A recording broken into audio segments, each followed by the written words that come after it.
Welcome बच्चों। जैसे कि हम हमारे एप्लीकेशन ऑफ डेरिवेटिव के एक्सरसाइज 3.4 में आखिरी इस पर है। तो आज हम यहाँ पर एक प्रॉब्लम देखेंगे और आपको एक सजेशन है कि आप इसमें से जितने ज़्यादा प्रॉब्लम खुद होके करने की कोशिश करेंगे, जैसे सॉल्व एग्जाम्पल है, मिसलेनियस एग्जाम्पल है, ठीक है, या फिर खुद एक्सरसाइज के, तो वो एग्जाम्पल करना आप शुरू रखिए, ठीक है। और जो भी प्रॉब्लम्स आती है, मैंने लास्ट टाइम में भी कहा, आप एक दूसरे के साथ में डिस्कशन करिए। एक दूसरे से डिस्कशन करने के बाद एक दूसरे को आप बताइए भी और पूछिए भी, ठीक है, क्योंकि डिस्कशन से बहुत सारे प्रॉब्लम्स सॉल्व हो जाते हैं, ठीक है। और उसके बाद अगर नहीं एक आधा समझता है तो आप, जैसे लास्ट टाइम में ऐसे हुआ कि आप में से किसी बच्चों ने क्या किया कि कुछ प्रॉब्लम्स पूछे, और यहाँ पर भी हमने लिए कुछ प्रॉब्लम, हम पर्सनली भी उनको बता देते हैं, ठीक है। तो चलो इस प्रॉब्लम को देखते हैं। यहाँ पर हमारे पास है, क्या किया उन्होंने, the ball is thrown in the air. क्या हुआ बच्चों की, एक बॉल ऊपर में फेंक दिया तो कुछ हाइट तक तो जाएगा, ठीक है। तो उसने कहा it's height at any time t is given by h is equal to this, ठीक है। क्या होता है ना बच्चों, जब वो ऊपर जाएगा तो ऊपर जाते नहीं रहता, ठीक है। फिजिक्स के अनुसार, ग्रेविटेशन के अनुसार वो नीचे भी आएगा, क्योंकि उसके ऊपर ग्रेविटी नीचे की तरफ एक्ट होती रहती है। तो टाइम के अनुसार उसकी हाइट जो भी होगी वो हमको दी है, ठीक है। सो पहले हम ले लेते हैं, यहाँ पर हमको क्या दिया है कि हाइट, ठीक है। सो क्या बोलेंगे, गिवन हाइट, हम लिखेंगे यहाँ पर गिवन हाइट। अब होता क्या था, तो हम एफ ऑफ एक्स लिखते, हम वाई इज इक्वल टू लिखते। अब यहाँ पर खुद उसने क्या दे दिया, एच के फॉर्म में दिया है। तो एच इज इक्वल टू क्या है, 3 + 14t - 5t², ये आपको दिया गया, ठीक है। अब आगे क्या कहा, find the maximum height it can reach, वो कितना ज़्यादा ऊपर जा सकता है, मैक्सिमम कितनी हाइट को वो टच कर सकता है, रीच कर सकता है, वो हमको निकालना है, ठीक है। सो यहाँ पर हमारे पास ये, जैसे y समझ लो, अब x के जगह पे आप क्या समझ लो, t समझ लो, तो हम इसको डिफ्रेंशिएट करते हैं, ठीक है। तो यहाँ पर देखो मैक्सिमा, यहाँ पे देखो क्या है, मैक्सिमम हाइट आपको निकालना है, मतलब मैक्सिमा या फिर मिनिमा, ये जो टॉपिक हमने पढ़ा उस पर ये हमारा क्या है, क्वेश्चन है। तो याद करिए वहाँ पर क्या था हमारे पास, पहले हम एफ डैश एक्स निकालते, यानी d h by d t निकालेंगे, फिर एफ डबल डैश एक्स निकालेंगे, यानी d two h by d t square निकालेंगे।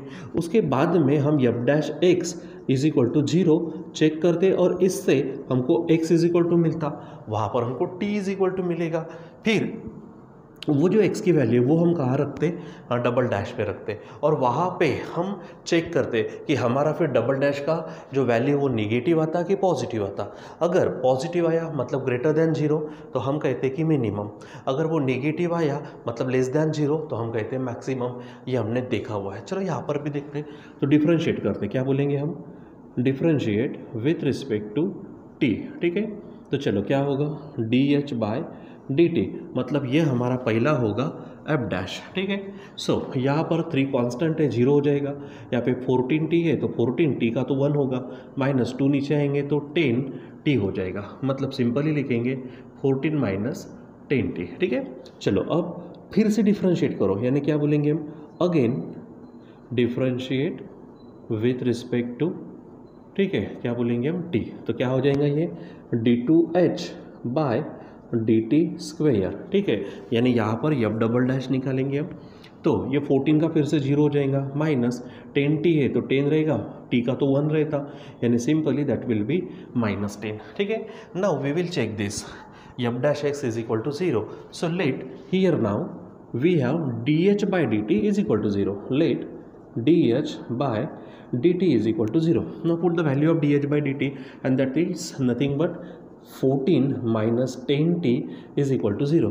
Now this 10t on transferring to the right hand side will become 14 is equal to 10t. Now 14 by 10 is equal to t.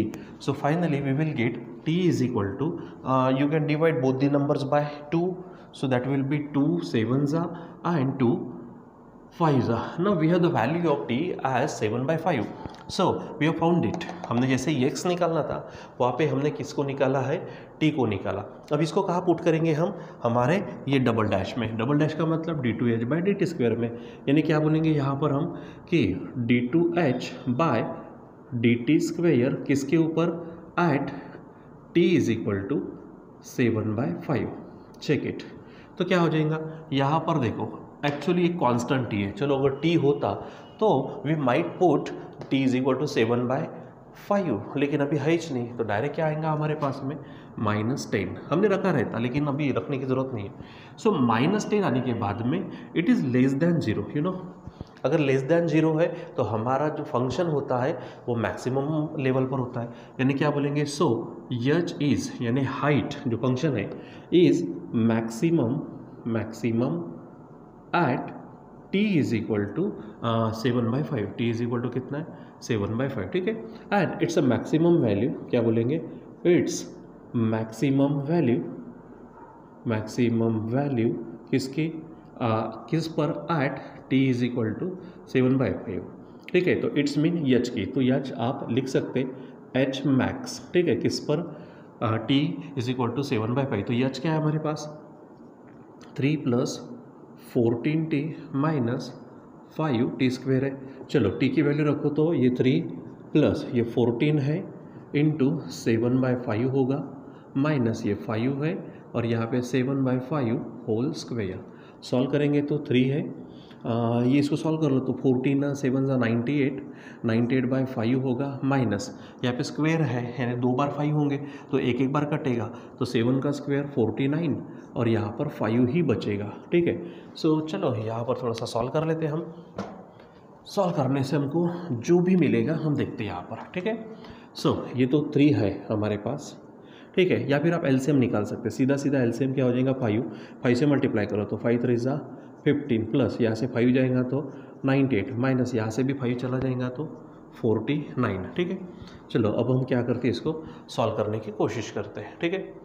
चलो क्या हो जाएगा, इसको पहले add करो तो ये 13 कैरी 1 यानी 113 माइनस 49 अपॉन बनेगा 5। सो फाइनली एच मैक्स जो है हमको निकालना है।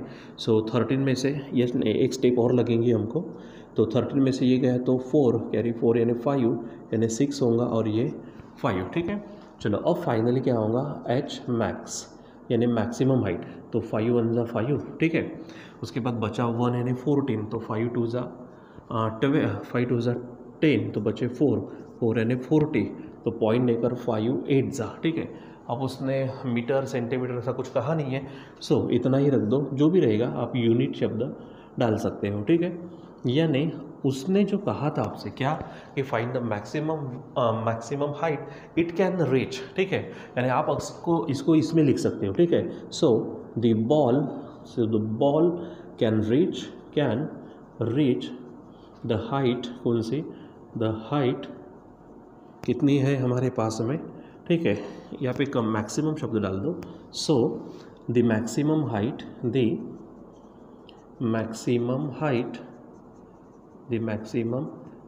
Ball can reach is 12.8 unit. अब जो भी रहेगा आपका, ठीक है। सो इस तरह से बच्चों हम क्या कर सकते हैं, किसी भी प्रॉब्लम को सॉल्व कर सकते हैं, ठीक है। अगर हमारे पास वो डेटा है तो, अब डेटा यानी कौन सा, जो हमारे पास गिवन यानी जो हमने पढ़ा हुआ है, ठीक है। गिवन भी नहीं बोलेंगे उसको, थोड़ा सा बोलेंगे बेसिक पॉइंट्स है, डेफिनेशंस है, फार्मूला है, ये सब बातें। तो ये सब अगर हमारे पास में है तो कोई भी क्वेश्चन दिया जाए उससे जो गिवन मटेरियल है वो और जो क्वेश्चन पूछा गया है वो, इसको कनेक्ट करने के लिए वो मटेरियल काम में आता, और एक बराबर प्रेजेंस ऑफ माइंड रख कर जो भी चीज़ें उसको सॉल्व करने की कोशिश करते। अब कभी ध्यान में रखो, ये एग्जैक्टली हर बार हर किसी बच्चे को या फिर हर किसी पर्सन को ये ज़रूर नहीं कि हर प्रॉब्लम वक्त पर आए, ठीक है, और हर प्रॉब्लम का सोल्यूशन मिले ही मिले, ज़रूर नहीं, लेकिन उसका इस्तेमाल करके मैक्सिमम हम क्या कर सकते हैं, कवर कर सकते हैं, ठीक है। सो बच्चों ये हमारे पास में 3.4 का 13 क्वेश्चन था हमारे पास, आप इसको देख सकते हो, ठीक है। दूसरी बात, थोड़ा सा कुछ ऐसे ही आपसे बातचीत करनी है तो कर लेते ज़रा सा 2-4-5 मिनट, ठीक है। सो बच्चों सबसे पहले तो आप सभी को तहे दिल से शुक्रिया अदा बोलता हूँ, धन्यवाद, थैंक यू, जो भी है, क्योंकि आप लोगों का एक भरोसा ही है जो हमें यहाँ पर ये सब करने के लिए प्रेरित कर रहा है। नहीं तो यहाँ से अगर आप थोड़े से 4-5 महीने पीछे चले जाओ, ठीक है, सो एक क्वेश्चन मार्क था कि हमारे बच्चों का होगा क्या, हम उनको किस तरह से पढ़ा पाएंगे। स्टार्टिंग में यहाँ पे जो भी हमने शुरुआत की, हम ये नहीं कहते कि जहाँ जैसा चल रहा वो एकदम एक्सीलेंट लेवल पर है, ये हम नहीं करते, लेकिन इतना तो है कि हमारा काम रुका हुआ नहीं है। हम पूरी कोशिश कर रहे हैं कि हर दिन आपको थोड़ा थोड़ा पढ़ाते रहो। एकदम से पूरा सिलेबस नहीं हो पाता इसमें, वो स्पीड नहीं पकड़ पाते हम जैसे हमारे रेगुलर क्लास में होती है, लेकिन कुछ ना कुछ तो हमारा चल ही रहा है, ठीक है। और इस सब चीज़ पर आप भरोसा रखे हो, ठीक है, आप डेली प्रैक्टिस कर रहे हो, डेली इन सब वीडियोस को देख रहे हो, प्रैक्टिस कर रहे हो, रिवीजन कर रहे हो, तो इन सब के लिए, ठीक है, थैंक यू वेरी मच, ठीक है। दूसरी बात बच्चों, आप में से भले ही सभी नहीं देते, उनके मन में भी रहता, लेकिन कभी कभी थोड़ा सा डर रहता, तो बोल नहीं पाते, अपने मन की जो अंदर की भावनाएं है उसको बाहर नहीं ला पाते। लेकिन कुछ बच्चे हैं, बहुत सारी मस्त अच्छी डेयरिंग करती है, हाई लेवल पे डेयरिंग करते हैं और अपने अंदर जो भी है चीज़ें हमको बोल देते हैं, चाहे वो प्रॉब्लम्स हो, चाहे वो सजेशंस हो, चाहे कोई भी हो, अच्छा पॉजिटिव नेगेटिव फीडबैक जो भी है हमको आप देते हो, ठीक है। और हमारी कोशिश होती है कि वो जो फीडबैक आप हमको देते हैं हम उसको फीड फॉरवर्ड करें, ठीक है। सो लास्ट टाइम जैसे 1-2 दिन की बात है, 1-2 दिन बोलो या फिर कुछ 1-आध हफ्ते की बात बोलो, बीच में 2-3 लोगों के इस तरह से सजेशंस आए, जिसमें से कुछ बच्चों का ये भी कहना है, कुछ बच्चे इन्हें अब सभी नहीं बोलेंगे लेकिन 1-2 जो भी है उनका ये कहना है कि सर जैसे आप स्टार्टिंग में कुछ एकदम स्टार्टिंग में जब हमने यहाँ पे वीडियो यूट्यूब पर अपलोड करना चालू किया था, तो उस समय में जब हमारी मंडे को टेस्ट होती थी तो हमारा क्लास नहीं होता था, तो आप एक आधा कोई भी स्टोरी टाइप बोलो या फिर कुछ भी एक आधा मोटिवेशनल अमका डमका छोटा सा कुछ तो भी किस्सा विस्सा बताते रहते थे, और इतने में आपने पूरी तरह से कम्प्लीटली बंद कर दिया। सो प्लीज़ उसको चालू करो। तो ये बहुत ही अच्छा सजेशन है, हम कोशिश करेंगे, हर बार शायद ना पॉसिबल हो, लेकिन जैसे भी पॉसिबल होता है तो हम उसको लिया करेंगे, ताकि आपकी टेस्ट भी होती रहे। हमारा क्लास नहीं रहता तो एक आधा उस तरह से कोई किस्सा कहानी कोई भी चीज़ जो आपको इंस्पायर करती रहेंगी, मोटिवेट करती रहेंगी, प्रेरित करते रहे, क्योंकि प्रेरणा यानी इंस्पिरेशन की एक चिंगारी काफ़ी होती है किसी को आगे पहुंचाने के लिए, ठीक है। दूसरा एक सजेशन ये था कि कभी कभी क्या होता है कि हमारे टीचर्स बोलो या फिर मैं खुद बोलूँ, एक आध बार होता क्या कि कुछ यानी थोड़ी ज़्यादा ही अगर कंडीशन सिचुएशन अगर बनती है तो कभी कभी वो वीडियोस नहीं बन पाते या फिर वो क्लास नहीं हो पाता, ऐसा कहेंगे। तो उस समय में क्या करना, तो आपसे ही किसी अच्छे विद्यार्थी ने ये सजेशन दिया है कि सर इस समय में आप अगर हमको मॉर्निंग में ही बता देते हो कि आज आपकी क्या रहने वाली है, टेस्ट रहने वाली है इस विषय पर, इस टॉपिक पर, जो भी प्रीवियस टॉपिक हमारे हुए हैं, तो उस पर अगर टेस्ट रखते तो आपका स्टडी भी हो जाता, और जिस सर का या फिर जिस मैडम का क्लास नहीं हुआ तो वो एक तरह से क्लास में टेस्ट के जैसा काम कर देता, यानी क्लास का क्लास भी हो जाएगा, ठीक है। इतना ही है कि वो टेस्ट के हिसाब से हो जाएगा। तो ये भी बहुत अच्छा सजेशन है कि यानी जिस दिन मान लीजिए कि खुद का मेरा अगर क्लास नहीं होता तो हम क्या करें कि हमारा एक काम है कि हम सुबह ही आपको बता दें कि इस टॉपिक पर आज क्लास के एवज में टेस्ट रहेंगे, यानी आप भी क्या करते रहेंगे, रिवाइज करते रहेंगे, आपका भी कुछ भी छूटेगा नहीं। तो ये ऐसे 1-2 एग्जाम्पल है आप में से ही कुछ बच्चों के जो सजेशन के तौर पर हमारे या फिर फीडबैक के तौर पर आते हैं, ठीक है। और कुछ बच्चे प्रॉब्लम्स भी बताते हैं, तो हमारी पूरी कोशिश है कि उन प्रॉब्लम्स को हम क्या करें, रिजॉल्व करें, ताकि आपको जितनी ज़्यादा एजुकेशनल सर्विस दे सके उतनी ज़्यादा हम दें, ठीक है। सो वंस अगेन फिर से आप सभी का तहे दिल से थैंक यू वेरी मच, ठीक है। और बस लास्ट में तो अपनी कॉमन लाइन में कौन सी कि आज के लिए बच्चों बस इतना ही, बाकी का कंटिन्यू करेंगे हम बाद में। Till then